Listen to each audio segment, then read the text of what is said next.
Hello and welcome back to Awakening the Giant in Your Heart, a journey with you.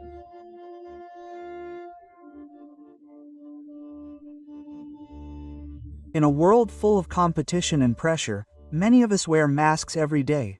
The mask of a dedicated employee, the mask of a determined returnee, or the mask of a fighter battling challenges and obstacles in the battlefield called the workplace.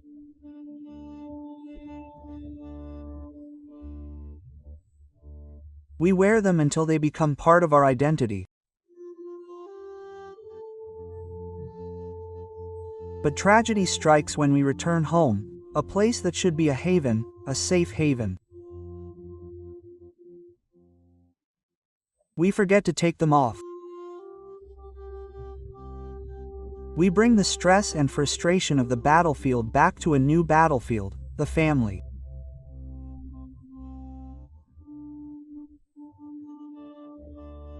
Today, we'll join Chad, a successful manager who fails to create happiness in his own home because he never learned to take off his mask once he crosses the threshold.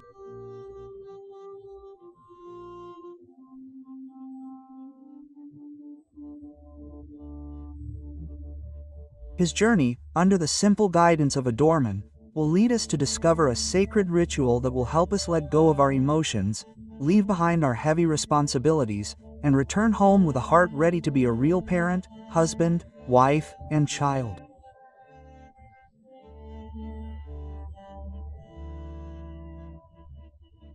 Chat's computer chat app notifications ring almost every 30 seconds, his screen filled with unfinished emails and schedules. Open and read the deadline for an upcoming project. 45-year-old Chad is the operations manager of a large logistics company. His position is at the center of a storm. He must coordinate with all parties, solve daily problems, and bear the pressure of the lofty goals of the executives on this battlefield. Chad is a capable general. He is decisive, efficient, and always able to solve the most difficult problems. He is the hope of the team and feared by his subordinates. He has put on the mask of a strong leader until it is integrated with his face. 6:30 p.m. is the normal time to get off work. But for Chad, he just needs to move the battlefield. This is the first wave of war. It was his desperate struggle through Bangkok's traffic. The honking, cutting people off, and selfish driving fueled his frustration. His car phone kept ringing off the hook, calls from subordinates reporting their problems. His mind was still on the job. When he pulled into the luxury condominium where he lived, a deep crease was evident on his face. His jaw was clenched, and his breath was short and labored. He got out of the car, slung his laptop bag over his shoulder, and headed for his room door like a soldier just back from war, his body slender and his mind weary, but he still held his weapon in check. He held the key in his hand tightly. He unlocked the room and his wife walked out to greet him with a cautious smile. "You're back today? Are you tired?" "Of course you're not. How could you not be tired? There are so many problems. That person made a mistake. This person is irresponsible. Boring." He replied in a short, harsh tone and threw the bag onto the sofa with force.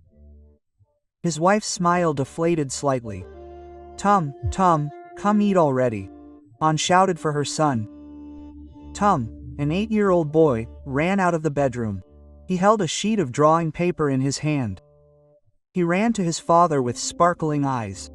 "Dad, look." Today, Tom drew a robot. "Teacher, praise him too." Kun Chad glanced at the drawing for a moment. His mind was still racing. Jan was stuck with unanswered emails. Good, let's go eat." "Dad's hungry," he said casually without even looking at his son. Tom's once sparkling eyes dimmed. He slowly walked dejectedly to the dinner table. That day, like every other day, it was a cold war. Kun Chad ate while scrolling through his phone to check on his work. Orn tried to make small talk but received short replies. As for Tum, he could only sit and eat quietly, not daring to disturb the general who was planning the battle for tomorrow. The loudest sound at the dinner table wasn't the talking, but the awkward silence. Khun Chat had brought the war from the workplace back to create a new battlefield in the place where it should be. The safest place is his own home.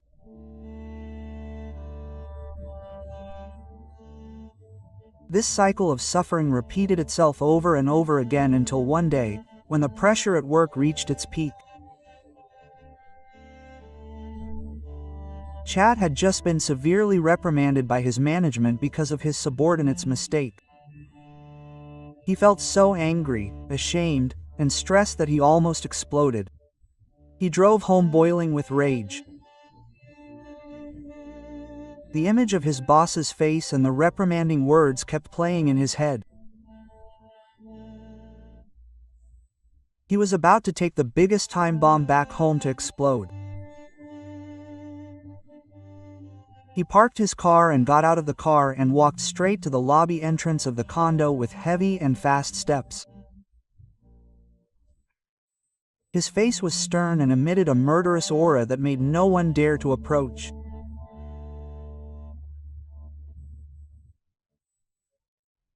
But as he was about to walk past the guardhouse, Uncle Pity, the daytime security guard who always had a kind smile, stood up and clasped his hands together in a Y before saying a simple but incredibly powerful sentence.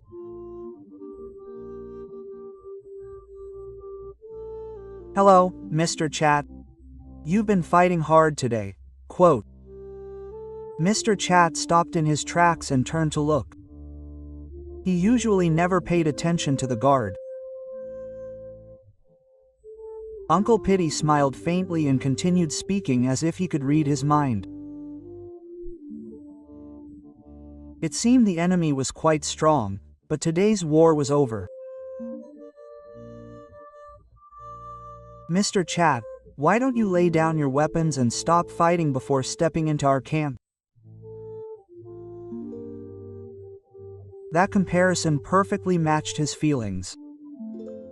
The words, "lay down your weapons, cease fighting," and "camp" were like this.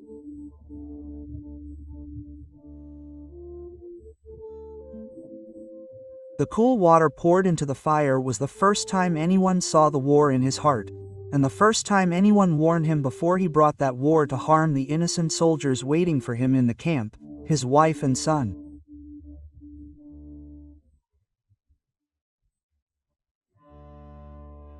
Khun Chat stood still, the words he was about to explode on his family stuck in his throat. He looked at Uncle Pity and nodded slowly without saying anything. He then slowed down and sat on a bench in front of the lobby to calm down before going up to his room.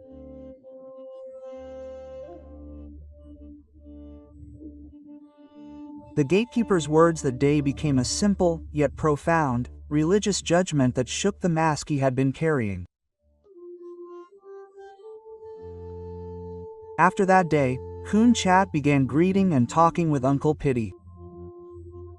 Uncle Pity grew more joyful as he discovered that beneath the simple guard uniform lay extraordinary wisdom. Uncle Pity was a consistent practitioner of Dhamma. "How did he know what I was thinking?"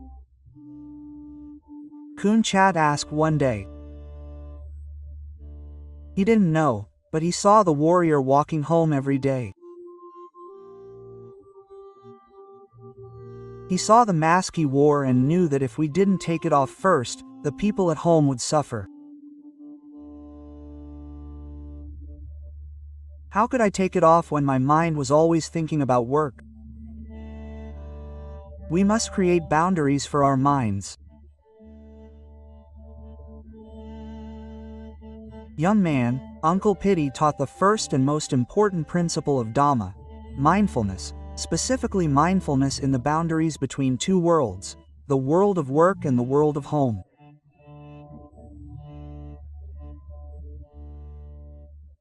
To make it easier to visualize, imagine a spaceship. Before an astronaut returns to his spacecraft after an extraterrestrial mission, he must enter a small chamber called an airlock.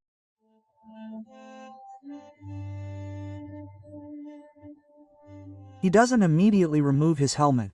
He must wait for the pressurization system to completely cleanse the outer space of dust before he can safely open the door to the main craft. He can't mingle his dangerous spacesuits in a clean, safe space.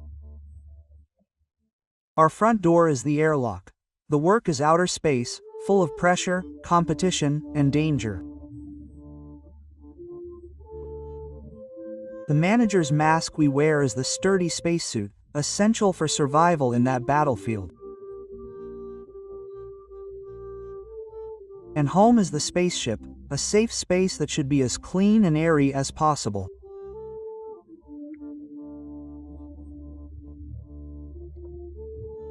The young man's problem is that he walks into the spaceship from space without removing his spacesuit, bringing all the dust and stress with him, contaminating the people on board.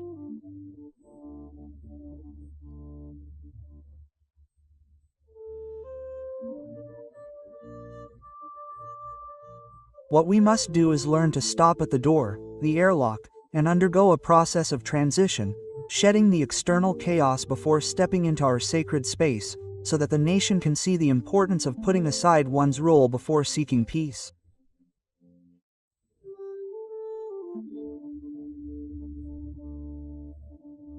Uncle Pity also told me a story from the time of the Buddha.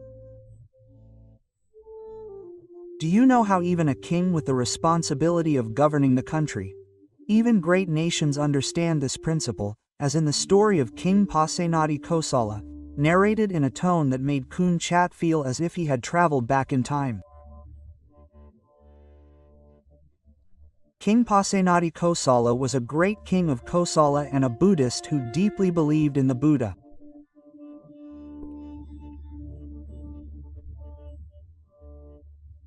Although he had many royal duties, including governing the country, waging war, and solving the problems of his people, all of which were headaches, whenever he had the opportunity to pay homage to the Buddha at Wat Phra Jetavana, before entering the temple grounds, he would always perform an important ritual in Kun Chat's vision.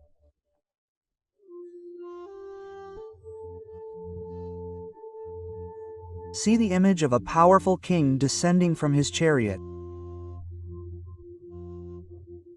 He will remove his royal attire, put down his heavy crown, remove his sword, and hand over all his royal attire to the royal pages. Then he will enter the temple himself as a lay disciple, not as a king. This action is a profound symbol.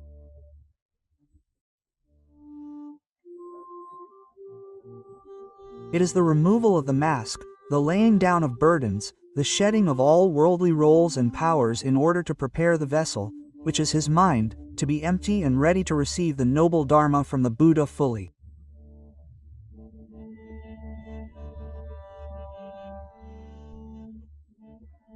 Because if he still wears the mask of humility, when the king enters, ego and self-importance become walls that prevent the Dharma from flowing into his heart. Uncle Pity draws a lesson from you, Kun Chat. Even a king who has hundreds or thousands of times more burdens than us knows how to put them down. What about us, who are just managers? We must learn to take off our masks, put down the sword of frustration, and put down the crown of stress at the door before stepping into the house as an ordinary father and husband. I understand the principle, Uncle, but how do you do it in practice? How can I put down the hundreds of thoughts running through my head in just a few minutes? Kun Chat asks, we must use weapons that transmit energy to fight the army. Uncle Pity's thoughts teach that this weapon isn't a weapon of destruction, but a weapon of peace. The most sublime weapon that's always with us is our own breath.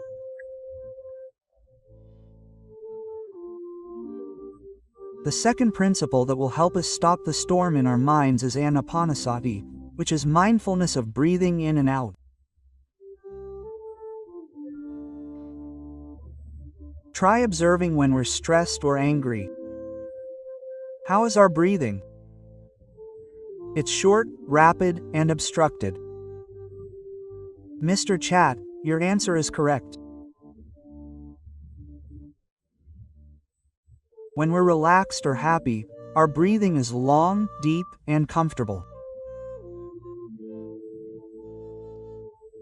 See that our body and mind are directly connected. Breath is the bridge connecting the outside world to the inner world. When the mind is distracted, if it causes the breath to become coarse, we can do the opposite. Use the body, that is, the subtle breath, to calm our mind. The practice doesn't require a complicated format. You don't need to sit cross-legged. Just stand in front of your house. Before selling the keys to enter, stand still for a minute and do a simple anapanasati practice. Take a deep, slow breath, aware that the breath is moving through the tip of your nose into your lungs. Then, take a long, slow breath, aware that the breath is moving out of your lungs through the tip of your nose. Do this 3 to 5 times. As you exhale, imagine that you are releasing your energy, blowing away all stress, irritation, and work-related thoughts from your body.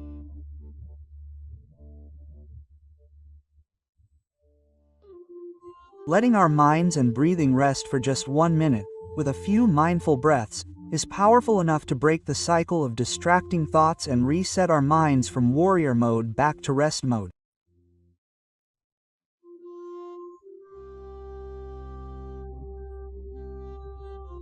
To show you the power of simple but repetitive actions, Uncle Pity also tells another perspective on the story of the Venerable Kalapanthaka. Young people might think that just a few breaths can change anything, which seems too simple for a complex problem. But in the Dhamma, the simplest actions, done with diligence and consistency, produce the most miraculous results, just like the story of the Venerable Kalapanthaka, who, despite his dim-wittedness, he could not memorize any mantras, but when the Buddha gave him the simplest tool, which was to stroke a white cloth while chanting Rahahanan, he did not despise its simplicity. He did the same thing over and over again with faith and determination. Stroking the cloth repeatedly was no different from repeatedly controlling our breathing in and out. It was a practice of mindfulness and concentration to focus on the meditation subject only. When the mind is focused on one thing, there will be no space for other distractions to intrude. The mind will gradually become calm and steady. And when the mind is steady, wisdom will arise, just like when Kalapanthaka saw the truth that a cloth that was once white can also become dull. Our minds can become dull. The wisdom that comes from doing simple things repeatedly is what allows you to attain enlightenment. So don't underestimate the mere act of breathing at the door. If you do it consistently every day, young man, it will become a new habit of the mind and it will definitely change your life. Now, when we have both the understanding of mindfulness and the weapon of anapanasati, the next step is to create a personal ritual to make our shifting modes clearer and more powerful, said Uncle Pity. Work on spiritual knowledge. The mask removing ritual. This ritual takes only 1 to 2 minutes, but do it every day at the door before stepping inside. 5 steps. Step 1. Stop when you arrive at the door. Don't rush to unlock it. Stand still. Physical pause is the first signal to the mind that it's time to stop. Step 2. Breathe. Then practice anapanasati, which we've learned.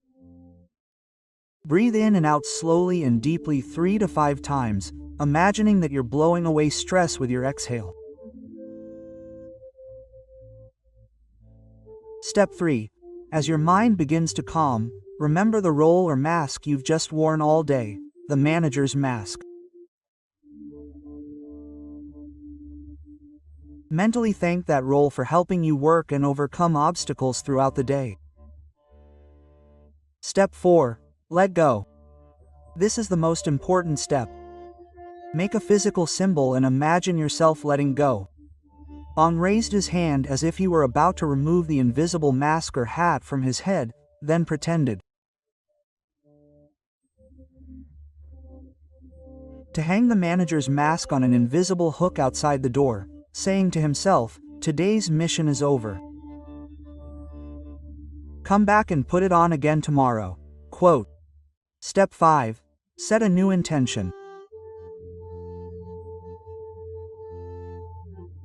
Finally, before opening the door, set a new intention. Now we are putting on new masks, the husband's mask and the father's mask, and we will enter the house with the heart of this new role completely.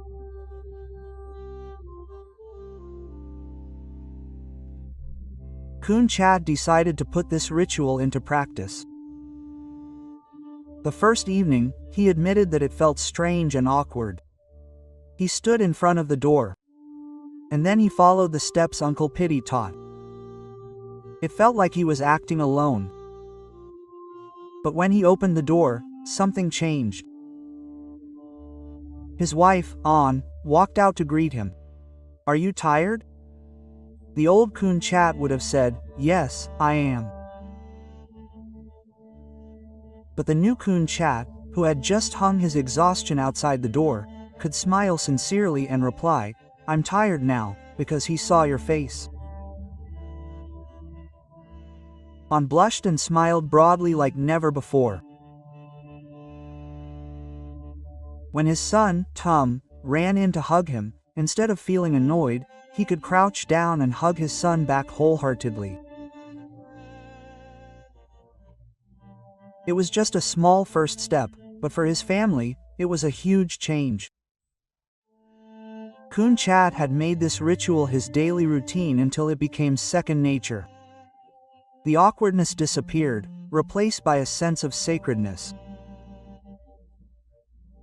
His front door had become a sanctuary where war from the outside world could no longer penetrate. The real change was revealed. One Friday evening, he had just finished his worst meeting of the year. A project he had been working on for months had been cancelled. He had been severely reprimanded by his management. The old Kun Chat would have come home feeling like a volcano about to explode. But today, he stood in front of the door. He stopped, he took a breath, he was aware of the anger, disappointment, and stress that had been pent up inside. And then he took it off and hung it on the doorstep, telling himself that this was the manager's business, not his father's or his husband's. He set a new intention and stepped into the house with an empty heart and ready to receive new energy. The image he saw was An and Tum helping each other make pizza in the kitchen, covered in dough and giggling happily.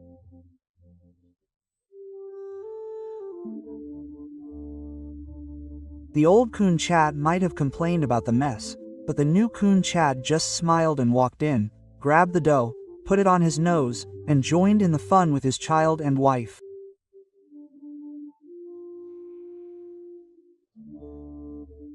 That night, for the first time in many years, his house had loud and sincere laughter again. An looked at Saw's face. With her eyes full of love and gratitude, she had returned her gentle and playful husband. As for Tum, he also had his father who was ready to play with him. In a subsequent conversation with Uncle Pity, Kun Chat recounted the changes that had occurred. Uncle Pity smiled happily. "Dad, Now you have learned to be a skilled actor. Actors? Yes, you have learned that the roles we play are not our true selves. This is the deepest essence of the Dharma, anatta. Manager, husband, father, all of these are masks or roles that we have to wear to act according to the situation. The problem for most people is their addiction to. We are so caught up in a particular role that we forget that we are just actors. We get stuck in the role of a manager and bring that role back home to perform, which is the wrong time and place. Practicing to take off our masks is to train our mindfulness and wisdom to know which role we should be playing at that moment. When we are at work, we fully play the role of a manager. But when we return home, we have to put that role aside and play the role of a father and husband whose duty is to provide love and warmth. And when we practice to the end, we will discover that even the actors behind the masks are not our true selves. Our essence is emptiness, the pure nature of knowing, which is just an audience watching the performance of various roles without clinging. Only then will we be truly free. To illustrate the image of a wise actor who knows how to choose his roles appropriately, Uncle Paiti recounted a parable about a king who possessed the 10 royal virtues. He ruled the country with justice and strength. However, at the same time, he wanted to know the true suffering of his people so that he could help them in a targeted manner.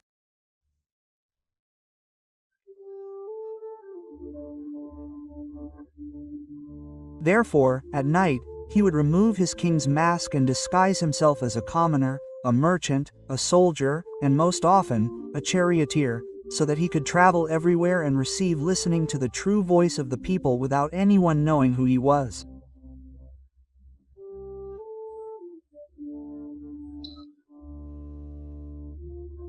Taking on these different roles allowed him to see the world in a way he had never seen before. When he played the role of a king, he learned about governance. But when he played the role of an essential person, he learned about empathy. True wisdom comes from being able to access and understand different roles, not just sticking to one lofty role.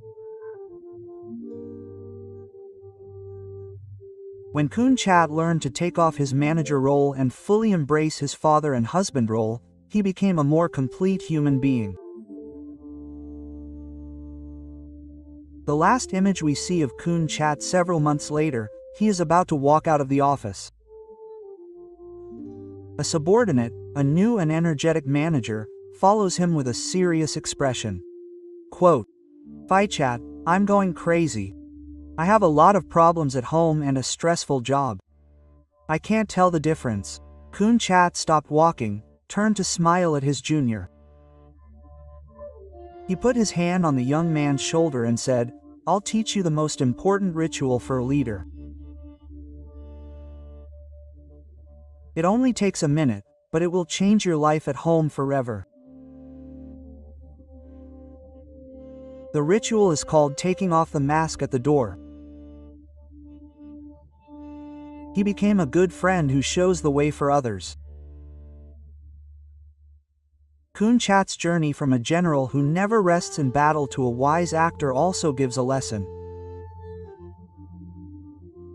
It's the most precious gift to all of us in this era where work and life have become so intertwined that it's almost indistinguishable. It's taught us that home isn't just a place, it's a state of mind. A true home is where our hearts can rest, take off their armor, and be ourselves safely. This guide from the story of taking off the mask in front of the house offers a path to creating a peaceful home for us. 1. Be mindful of the boundaries between the outside world and the inside world. Use the threshold as a sacred boundary. 2. Use your breath as a weapon to cleanse away turmoil and blow away stress before bringing it into the home. 3. Practice taking off your mask. Always be aware that the role you're playing isn't your true identity. Learn to put it on and take it off freely. 4. Set a new intention before entering the home every time. Choose to play a role of love and kindness. Because the most important journey of the day might not be fighting 10 kilometers of traffic, but rather the few steps from the car to the front door.